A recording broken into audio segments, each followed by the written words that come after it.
안녕하십니까. 오늘 확 풀리는 성경 원래 10번째 시간입니다. 제목은 벗은 발로 뛰어나오시네가 되겠습니다. 누가복음 15장 탕자의 회개는 성경에서 인간이 하나님을 만나는 유일한 장면입니다. 그러므로 만남의 순서가 중요합니다.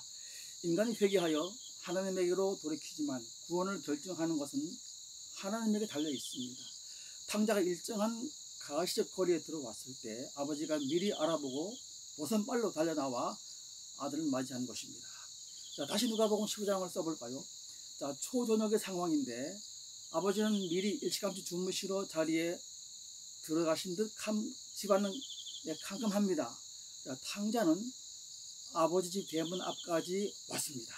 자, 대문을 두드려야겠는데 용기가 나지 않습니다. 대문간에 쭈그리고 앉아 몇 시간을 그렇게 보냅니다. 그러다가 슬며시 발길을 돌립니다. 그리고 오던 길로 다시 돌아갑니다. 자, 다음날 아침에 탕자의 시체가 마을 어구에서 발견되었습니다. 유서에는 아버지 죄송합니다. 못난 아들을 용서해 주십시오. 이렇게 써 있었습니다. 누가 탕자를 죽였을까요? 아버지가 죽인 겁니다. 아버지의 무관심이 아들을 죽인 겁니다. 그러니 누가복음 15장에서 아버지가 보선발로 달려가 아들을 끌어안은 것은 우연히 그 시간에 아들을 발견하여 쫓아간 것이 아닙니다. 밤마다 대문 앞에 불을 켜놓고 날이 새도록 아들을 기다리고 있었던 것입니다. 그러므로 구원의 순서는 먼저 인간이 회개하여 하나님에게로 돌이키지만 회개를 받아들여서 구원을 완성하시는 쪽은 하나님이라는 것입니다. 앞으로 구원에 관한 신학적 논쟁을 쉽게 설명하려고 합니다. 누가복음 15장을 성악가를 해석하는 장으로 말씀드린 바가 있습니다. 누가복음 15장의 아버지는 하나님을 대신하죠. 그러므로 탕자가 집을 나가게 된 것은 아버지가 허락한 것이고, 아들의 기질을 알고 있는 아버지는 아들이 장차 이 아들이 알거지가 되어 고생할 것을 예견한 것이고 언젠가 돌아올 것을 알고 있었다는 것입니다. 그래서 탕자는 고난 속에서 아버지의 존재를 새롭게 인식을 하게 되지요. 아, 내게 아버지가 있지. 아버지가 있다는 사실을 비로소 실감나게 인식을 하게 된다는 것입니다. 우리가 하나님을 실감나게 인식할 때가 바로 이때입니다. 아버지의 존재를 실감하고 그리움과 신뢰로 돌아와 다시 아버지를 만나는 것이 탕자의 구원입니다. 인간의 구원입니다. 자, 누가복음 15장의 클라이맥스는 아버지가 벗은발로 뛰어나와 아들을 맞이하는 장면입니다. 다시 말하자면 탕자가 돌아와서 아버지의 집 대문을 두드린 것이 아닙니다. 대문을 두드리면 누가 왔나 하고 아버지가 나와서 아들이 돌아왔구나 하면서 맞이하는 것이 아니라는 것입니다. 만약 아들이 대문을 두드려서 아버지가 문을 열어주셨다면 구원이란 인간이 주도하는 것이 됩니다. 하나님은 뒷짐을 지고 계신 것이 된다는 얘기입니다. 안 됩니다. 인간이 자신의 결정으로 하나님에게로 돌이키지만 하나님이 미리 아시고 보시고 받아들이는 것입니다. 그러므로 탕자가 할 일은 아버지 집이 보이는 가시거리까지 가면 되는 것입니다. 자, 구원의 순서는 인간이 먼저 회개하여 돌이키면 하나님이 맞이해 주시는 것입니다. 자, 이렇게 생각할 수도 있습니다. 아니, 아버지가 부자인데 아들을 수소문해서 하인들을 보내서 풀어서 아들을 찾아오면 되지 않겠냐고요. 참 편한 생각입니다. 하나님이 알아서 다 해주시겠지. 내가 말을 안 들으면 내 모가지를 끌고서라도 나를 구원해 주시겠지. 천만에요. 아닙니다. 그렇게 하면 그건 회개가 아니라 강제로 끌려가는 것이 되기 때문입니다. 구원은 철저히 내가 고민하다가 스스로 자발적으로 돌이켜야 하는 것입니다. 구원은 자유로운 만남이지요. 인격적이고 자발적인 만남입니다. 절대로 강제해서는 안 됩니다. 누가복음의 아버지는 하인들을 풀어서 아들을 먼 나라에서 데려올 수도 있었습니다. 오히려 그렇게 하는 것이 더 쉽습니다. 매일 밤 대문에 나와서 아들을 기다리는 것 얼마나 힘들겠어요. 가서 데려오는 게 낫죠. 그러나 그렇게 하지 않습니다. 매일 밤마다 대문 앞에서 축원하고 아들을 기다립니다. 왜 그럴까요? 아들을 만나는 그 순간에 그 기쁨, 그 감격을 기대하는 것입니다. 자, 구원은 드라마틱한 것입니다. 자, 드라마틱이 얼마나 재미있습니까? 드라마 재밌죠? 말하자면 하나님도 드라마틱을 즐긴다는 것입니다. 돌아온 탕자를 아버지가 버선발로 뛰어나와 얼싸안는 장면은 과연 드라마틱의 아주 최고입니다. 압권입니다. 아버지보다 더 드라마 주인공보다 더 보는 사람들이 즐겁고 기쁘고 흥분이 됩니다. 참 멋있다, 참 멋있구나, 그러죠? 자, 그런데 문제가 발생합니다. 자, 누가복음 15장은 물리적인 눈에 보이는 상황입니다. 구원이란 보이지 않는 영적인 상황을 말하는 것입니다. 오늘날 인간의 문제는, 구원의 문제는 하나님이 보이지 않는다에 있습니다. 악불사, 하나님이 보이지 않구나, 이게 문제구나. 그러므로 문제는 내가 어디까지 회개했는지, 내가 어디쯤 돌이켜서 어디에 와 있는지를 내가 모른다는 것입니다.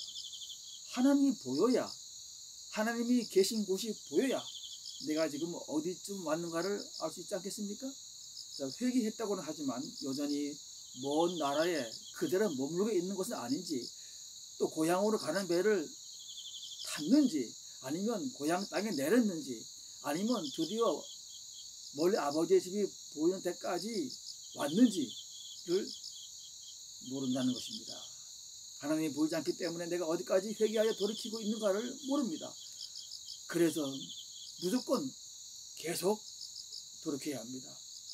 계속 자신을 낮추고 자신의 무익함을 고백하고 자신을 비운 상태에서 하나님을 찾아야 합니다. 어렵습니다.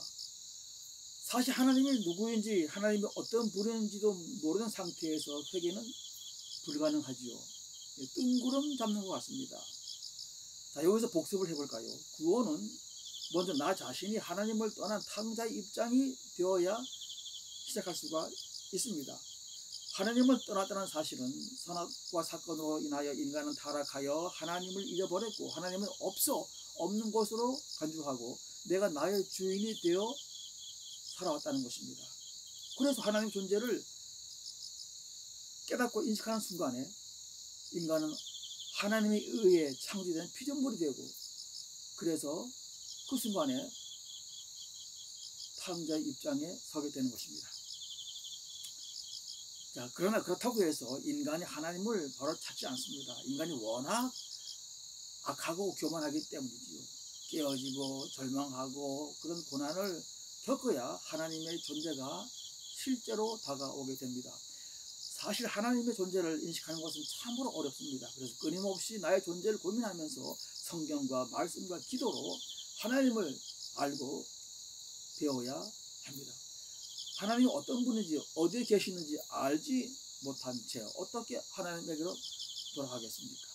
하나님은 하나님 자신을 인간에게 계시하시기 위해 성경을 기록하셨습니다. 그러나 구약 성경은 역설적으로 인간이 하나님을 몰라서, 알지 못해서 다른 신을 찾아가다가 멸망한 역사입니다. 그래서 하나님은 신약 성경을 쓰신 겁니다. 하나님이 확실하게 인간에게 자신을 나타내시는 것이 신약 성경입니다. 어떻게 해요?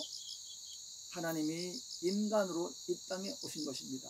그래서 모든 인간이 하나님을 봤습니다. 만졌습니다. 그렇게 했습니다. 막연하던 그 하나님이 이렇게 보였습니다. 만졌습니다. 하나님의 존재가 온 천하에 나타나신 것입니다. 하나님이 인간으로 오신 분 누구시죠? 네, 바로 예수 그리스도입니다. 할렐루야. 그러므로 우리가 하나님에게로 돌이킬 때 그 하나님은 예수 그리스도로 이 땅에 오셔서 인간을 구원하기 위해 십자가 지신 그 하나님이라는 것입니다. 인간이 하나님을 알지 못하고 죄 가운데 있을 때에 하나님은 인간의 모든 죄를 십자가에서 없애주셨습니다. 소멸하셨습니다. 우리가 이 끔찍한 하나님의 사랑을 깨닫는 순간 우리 모두는 탕자가 되는 것입니다. 아, 하나님이 나를 지으신 아버지셨구나. 내가 죄인이었구나. 아버지에게로 돌아가야 되겠구나. 그래서 자, 탕자가 됩니다. 탕자가 되기만 하면 구원은 이제부터 시간 문제입니다. 탕자니까 아버지가 그리워지는 것입니다. 그래서 돌아가는 것입니다. 대문을 두드릴 필요 없다고 그랬습니다. 집 가까이 이르면 됩니다. 아버지가 멀리서 먼저 알아보고 보선발로 뛰어 나오실 테니까요. 예수 그리스도 주님이 나를 언제 맞아줄지를 모르기 때문에 또 내 마음이 어디쯤 와 있는지를 모르기 때문에 기독교는 편리한 방법을 사용하지요. 이른바 영접 기도가 그것입니다.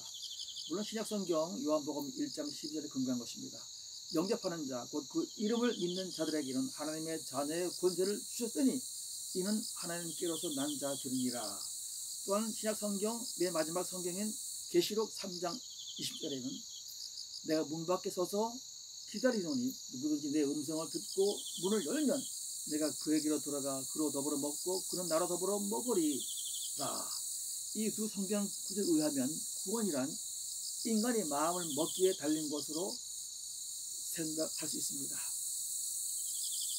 구원이 인간의 결정에 달려 있다는 것입니다. 그래서 영접하는 기도문이 생겼습니다. 어떻죠? 어떤 거죠? 예, 이런 거죠. 나는 죄인입니다.